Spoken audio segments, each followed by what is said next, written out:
Good thing we changed the time to a bit later because it's true. Drinking champagne at 10 a.m. maybe not. What? Not even. Ideal for the rest of your day. Not that I Also, got that much done this morning. I mean, I was like totally meant to do lots of things and didn't really do any of them. So. the disappointing thing about this champagne is it doesn't go pop, which I was hoping Oh, to on the show go pop. you could But just add that sound effect when you edit. but what's nice is that look, it's pink. Cheers. Woo! Cheers. I did that very well. Chin chin. Cheers. Everything's editable. You take out that part. Do not that. I'm Mika Putterman. I'm the founder and artistic director of Autour de la flûte, a chamber music group that features the historical flute. And I've started a podcast featuring Autour de la flûte, but this kind of flute, champagne flute. And I'm really honored to welcome my guest, Catherine Turner, to the show today. Welcome, Catherine. Hi, thanks for having me. Yes, it's a pleasure. So I just want to talk about a bit about how we met. So I was kindly invited to join a book club. And just as an aside, I have to say, I love book club. It's been one of the highlights of this pandemic for me for so many reasons. But so I saw you, I then friended you on Facebook and saw that you made fabulous cakes. And the first cake that I saw was a knitting cake. So I was like, oh, cool. She's a knitter. She's a baker. And then, oh, she happens to be a horn player in the Montreal Symphony Orchestra. Oh, okay. As an aside, but I thought that was really cool. And I do have to say that I'm a musician, but I am still starstruck when I meet Montreal Symphony Orchestra members because there's just something so grand about being in that particular orchestra. And I've even been conducted by Nagano, so it's not like, you know, I'm always an audience member, but still I think it's incredible just what it takes to get in. So with that introduction, it's super nice to have you on the show. Nice to be here. And tell me a bit about yourself. You're not from Montreal originally. No, I'm American. American. I grew up in Ohio, just outside of Cincinnati, and then I kind of bounced around a little bit. I went to school in Texas at Rice, and then I had a job in Florida, and then a job in Texas, and then I got my job here. So I've been here for 11 years now. 11 years. How many Americans are in the orchestra? A lot of you? Oh, I'm not sure actually. I think there's a pretty good number. A lot of us have been here a long time now, so many are also Canadian now. But right. Are you Canadian? Not yet, but I have applied. Ooh. I'm hoping. Do you feel Canadian? I guess, yeah. I don't know. It's hard to say, but I feel like I kind of do. It's been so long. This does feel like my home to me. And I look forward to actually officially being considered Canadian. Yeah, then you'll have dual citizenship. That's always cool. Canadian passports are worth the most on the black market of stolen passports than any other one in the world. Right. So there's that. Awesome. You can sell it. Protect it with my life. But so you're a knitter. Do you have anything to show me? No, actually. Because I want this episode is also for knitters out there. How long have you been? Ooh, that's nice. Finished object. You finished it. Oh, great. Got the pattern on the ends of the sleeves too. That's nice. I don't know if you're like me and you finish your winter project like just in time for spring. Yeah, I finished it like right when it got too hot to wear. Yeah. Perfect timing. Yeah, and I have my current. This is supposed to be a Christmas present for my mother. So maybe it will be for next year. But ooh, that's nice. Wow. It's a slow one because it's both lace and cables, right? So. That is nice. I like it. You're an advanced knitter. I'm not as advanced. I only started knitting maybe, I think 3 years ago, but I'm totally obsessed. My kids think I'm crazy. But this, I made this. This is linen. Oh my gosh. And I've caught it on my microphone 3 times already today. It's a linen Quince & Co. Sparrow linen top. And this is my I think this is my favorite knit. Which one is that? This is Andrea Mowry, Drea knits. Yeah. The, what is it called? Liminal Shawl. And I was proud of this one because this one has that looks really beautiful. Some brioche and these complicated little bubbles. And this I finished also last year in time for spring. Perfect. But this, this linen one I live in it. It's perfect for summer because it's cool and warm. So I got to do more Something linen. like that. I should do that, and then like I'll start it now, and it'll be done in time for winter. Yeah. That's what will happen. But sometimes you don't feel like knitting wool in the summer. Like you No, don't want to sit yeah, on your lap. It's too hot, no, it's especially too hot. here. Yeah, and Um, I play in a festival in the summertime, so I go away, and it's very busy. So I like, even if I bring my knitting, I almost never get never to have it. time. So where's the festival? It's in Boulder, Colorado. Okay, cool. So it's from orchestras all over, Yeah. all over.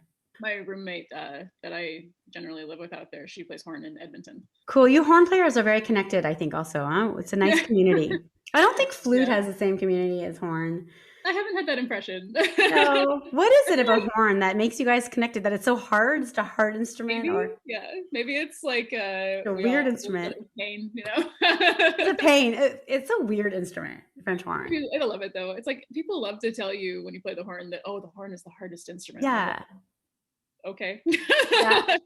I'm like, I never know what to say to that. I'm like, well, that's what everyone tells me. So So, how old were you when you started?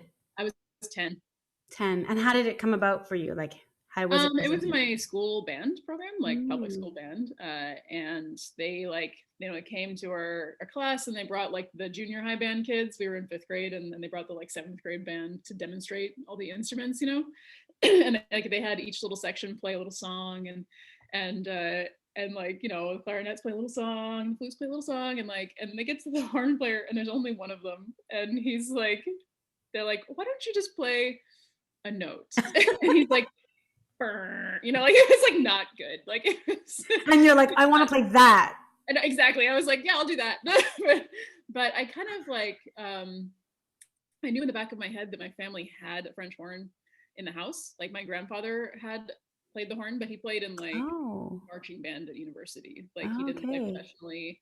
And I never actually met him. He passed away before I was born. So it's not like I ever saw someone playing the horn in my family and was like, "Ooh, I want to do that." It was just like I kind of knew we had one, and actually my grandmother, who I also never met, played the flute, and so we had her flute as well. But all the pads had like fallen off, and it was like really not in great shape, and so that was kind of my second choice. But then like, but I chose the horn, and the band directors were like, "Oh, you shouldn't start on the horn. You should start on the trumpet or the trombone, because the horn is too hard. Everyone who Right. starts on the horn quits because it's too hard." And I was like, isn't that my problem?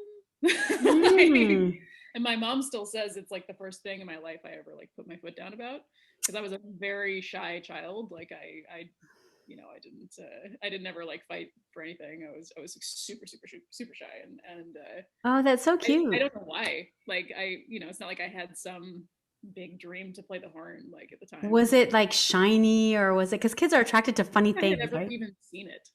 Oh, Like, funny. I think I just knew that it was there, like in the attic. That's Like, so weird. yeah, and it turned out actually that's it, the cooler part of the story, or one of the cooler parts of that story, is that particular instrument turned out to be a really fantastic instrument, like a very rare instrument, and I won all of Really? my jobs playing on that horn. Really? Yeah, I don't play it And anymore. do you It's know how he got it? Like how it came to him? I mean, he must have bought it like in the 20s. The 1920s, so it's Yeah, kind of, very old. It's like the sound of that instrument, something about the way it's built, and like the metal, and the shape and everything, of like the way the tubes are wrapped. It's just like so special that like, yeah. you know, Well, and now you would consider that a like, historical yeah, instrument. Of and it course, was like in really good condition because it just sat in our attic for like that's 30 years. amazing. So, Because flutes made in the 1920s are so different. I mean, yeah, it has a completely different sound that some people love, of course, and some people. But I don't think you would be like. It's rare. Look, Jean-Pierre Rampal played on a late 19th century flute um, in his career, so he was already playing like a historical instrument. Then few people know about that, but I think it would be unusual now in the modern symphony to find a flautist playing on something that was that old. But yeah. that's cool, and they have this richness and a warmth. I think that maybe modern instruments now don't have as much, but maybe we'll go back towards that sound too. You never know. I've been like circling ever since for a modern horn that like is easy to play and in tune and consistent, that sounds like the other one. Like Right. it's That would like be ideal. trying to find all the pieces, and Yeah. Yeah. My mom had this book that she swore by when we were little. The instrument that's what instrument is right for your child. And it had descriptions of personalities that go along with instruments, which was really cute. But the French horn is like, no, too hard. Just don't do that. Don't do it. Just don't do it. Avoid this one altogether. Avoid it completely. Of course, like those the same band directors who tried to talk me out of it are now like, we taught her how to play the horn. I know that. They're taking credit. Remember, like when you told me not to? So funny. I wanted to play the clarinet. My parents were like, no, we'll put you in flute. I like the way the clarinet looked. I think kids, I don't know, they have some sort of a different view of the world. And sometimes it's very visual. Yeah. You know, it's not, they want to touch things and so I just like the way it looked. It looked, and the keys are complicated on the clarinet. Saying it out loud now, I realize that my historical flutes look like clarinets, some of them. So, although I do like the look of shininess. Like sometimes I see a modern flute on stage and it's shiny, and I like shiny. I like diamonds. I like sparkly. And I was like, oh, I would love a gold flute. I don't have a gold flute. I have lots and lots of wooden flutes, but no gold one yet. Maybe one day. There is still time. I'm still young. That's right. Always time for a gold. To spend my entire fortune that's on a gold instrument. But still, I mean, the price of a gold flute is as high, obviously, but still nothing like the cost of violins or cellos or string instruments. Nowhere near. Imagine. I'm pretty glad I didn't choose that in the end. No. My school when I was a kid didn't even have strings, so exactly. It's really like buying a house, but you can't live in it. No, you can't do much with it. It still is only a piece of wood. You can't even melt it down. If you had a gold flute, you can melt it down. All kinds of jewelry out of that. It serves a secondary purpose. Yeah. When you're done playing it, you can just wear it. True. You could probably turn a horn into like a lamp. Yeah, you can turn a horn into a lamp. That's true. Be a very expensive lamp, but no, because the brass. Otherwise, a chandelier. Yeah. Show us your horn. Show us your baby. Yeah, I'm looking at my horn. Let's see it. Let's see how shiny it is. It's not super shiny because it's not lacquered, but it's still got a little bit of shininess. There it is. Yeah, it's a beautiful instrument, the horn. I think it's the best. So you've been here for 11 years. Yep. Tell me what it was like auditioning. Because that's something in my career that I am blessed to not have to experience in the same way. I'm so jealous. I think that's the biggest advantage of being a historical player. I mean, I've done the audition or 2 or 3, but it's nothing like auditioning for modern orchestras. And it doesn't end, right? You do it anyways forever, even after getting the dream job. It's just something one does. And for the Montreal Symphony. So there were 40 in the first round. We all show up and draw numbers, and then they cut it to like 10 for the second round, and then 4, and then there were 2 of us at the end. And in that audition, we actually had a section playing round where we played with the OSM horn section, but through the screen. So they were sitting on one side of the screen. You couldn't see them, and so you're playing with these people, but you can't see them. So that was an interesting experience. But obviously it worked out well for me. So you were young. I wonder what that does. I mean, in terms of nerves, how it evolves as you get older. Yeah, when I look back, I'm like, I was crazy to be that confident. Like I was so confident that day, and like I wish I felt like that now when I go to auditions now. Some things get harder with nerves as you get older, but other things get easier. Yeah, it's not. I think I'm a much better player now. Like. Yeah. I've learned so much, and I've improved a lot, and I'm a much more mature player, obviously. And I have a lot more experience to draw from and all of that. But I know all of the mental games, and I know all the people on the committee, so I'm wondering what they're all thinking. And it's that makes it worse in some ways. It's so much worse. It's so much worse. Maybe the fear of being judged as you get older is worse. In some ways, but you also, I think you compensate for it all better. Like, I think what you're feeling inside, oh my God, when you're older doesn't show as much on the outside. I guess you become a better actor. Yeah, we go through that so much. It's so unnecessary, yet it's such a huge part of the career, right? Like this fear of being judged. We're so exposed. It's so much, you know, of us on the outside. Yet it doesn't matter because we're making music. Like Yeah. in the grand scheme of things, it doesn't matter. No. None And I of it think the matters. reality is like probably no one is judging you. You know, like if you No, think about like when you listen to someone else play, even if they mess up, it's like I don't judge them for it. You know, no. if I listened to someone else play an audition and they had a bad day, I would be like, oh, I feel bad for them. I've been there. But like, I wouldn't think less of them as a player. But for some reason, when I do it, I'm like, oh, everyone will think I'm terrible. Yeah, yeah. You And there's a know? sense of humiliation Yeah. is It's huge. all It's just like, humiliating. you know, it's only you, it feels like that. For sure. I feel like athletes, there's a similarity between athletes and musicians for sure, but when they win, they get a win. Like we don't get that. Like No. sometimes I want a gold medal. I just want Yeah. one. That would be great.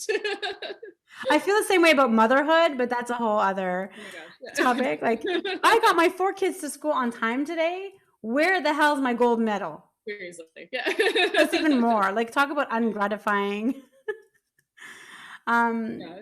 but yeah, I don't know. We should celebrate ourselves more and our accomplishments more. We really should make that part of the culture, our own culture. I mean, because we are doing what we love and we are lucky and all that stuff. But tell me about your baking because that's really Yeah. cool. But No, I it's should say like your cakes are works of art. They're not yeah. cakes. Right. That's They're like tableaus. They're it's yeah, that's the sculptures. fun part, right? Because like I love doing like arts and crafts, so like it's like a good excuse to do more arts and crafts. But yeah, so during the pandemic, I was like I started I just made a couple of like birthday cakes for people because it was like back in like last spring, early spring Yeah. when everyone was like, oh, these poor people who are having a pandemic birthday, how sad. It's like, oh, surprise, that's everybody.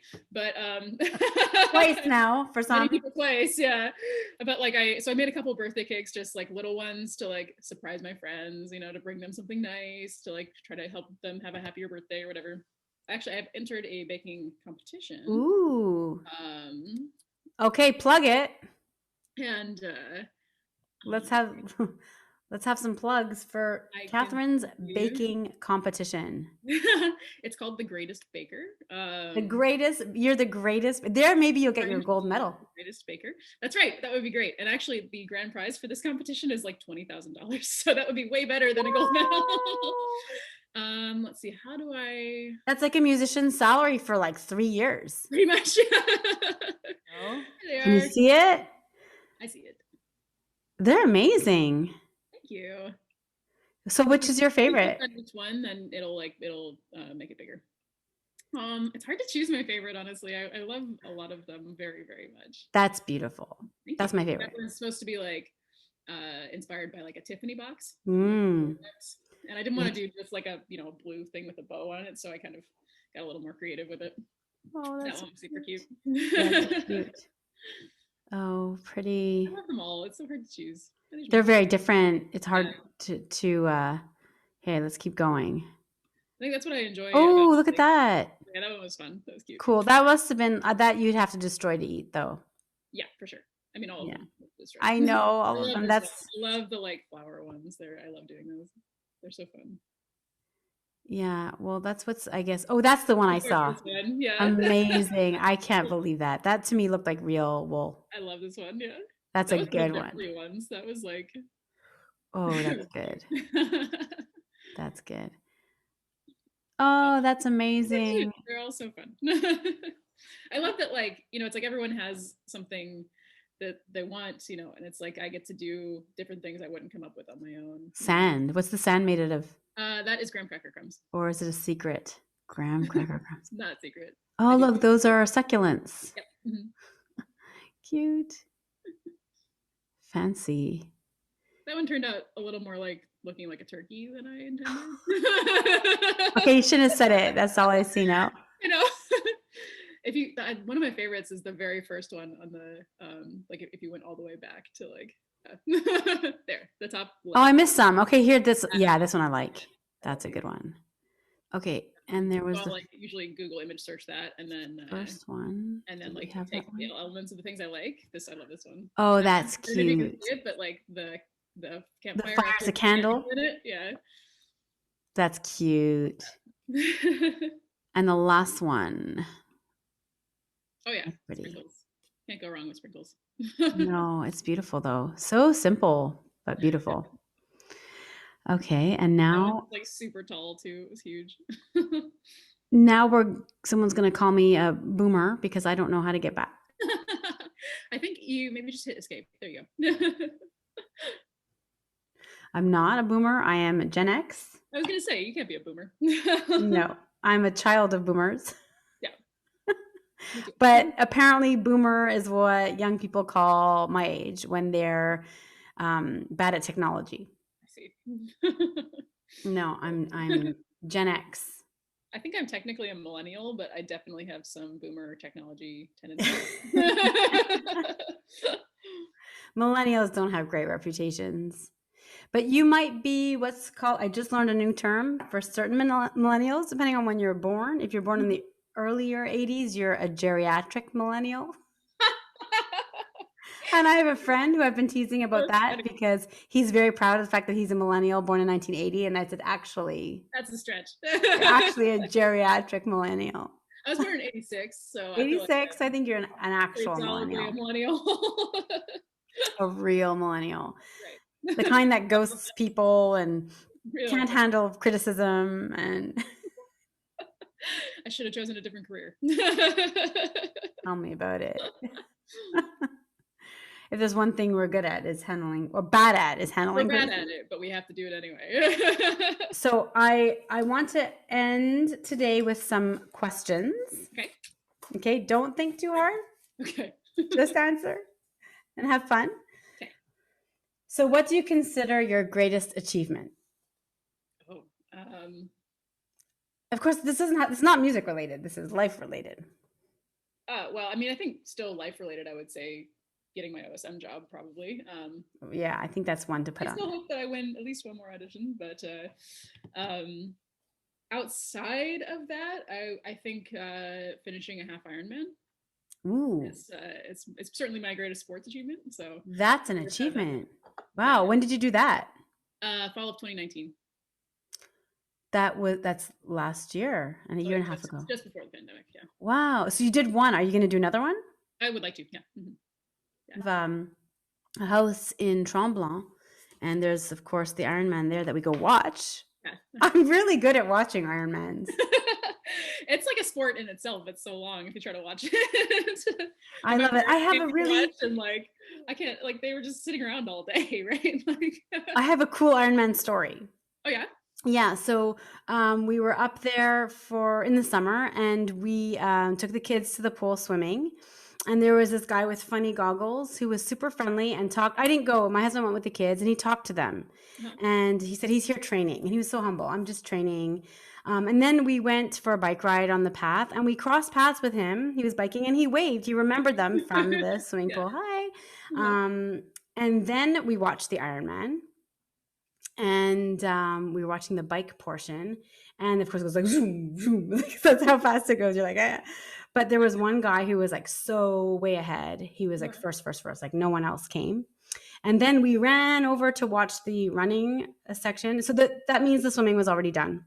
Yeah. We go to the 6 in the morning. Like yeah. So we go, so it's hot. They end up running in the heat. Yeah. They should be swimming in the heat, but we went to the running part, and so we were really close. And we see again the guy's way ahead, number one, and it's him. It's our guy, number one. It turns out he was from Belgium, and he was a number one Ironman champion from other Ironmans too. And we're like, we know him. We were so excited. It was really cool. So like, because there's hundreds of people that do it, and to be standing there, and the one guy we were seeing all week to recognize him. That's so cool. It was cool. We were so proud of him. It was really nice. What is your most treasured possession? Oh, probably my horn. Yeah, that's it. I thought you'd say that. Yeah. What is it? What is it that you most dislike? Oh, conflict. Yeah. Yeah. What is your greatest fear? Oh, This is dark, but my greatest fear is that I'm only being included in groups because people feel bad and that like they have to include me, and that I'm actually like the loser that everyone doesn't really want to hang out with. Oh, those are leftover like high school Oh yeah, traumas. yeah. They never leave you. Nope. Is classical music dead? I certainly hope not. I don't think so. I think that that we need to like find ways to connect more with people, with more people. But I think that I don't think it's dead. No, I think that. Yeah. What is your greatest extravagance? Oh. Wool. Yeah, that's one of them. That's for sure. That is not cheap.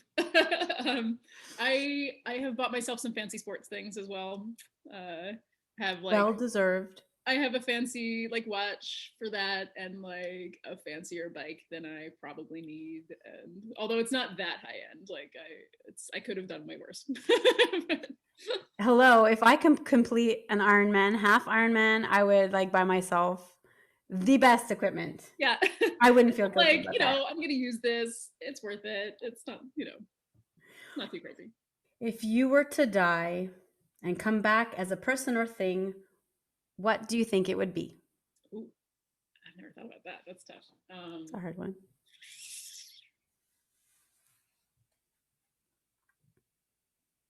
I don't know. That's really hard. I think I'd want to be like an animal. Like which know, one? It'd be fun to be something else. Like a mouse or something. Like I think I want to be like a mountain lion. A mountain lion. Okay, if heaven or hell exists, what composer would you meet and what would you say to them when you were introduced? Oh, that's tough too. I don't even know, man. I mean, I think I would say Mahler is my favorite composer, like a horn player, right? So it would be interesting to meet him, and I have no idea what I would say though. Like, what's up with that one note? Yeah, right? Like, what were you thinking? What were you thinking? Why didn't you write more things for horn?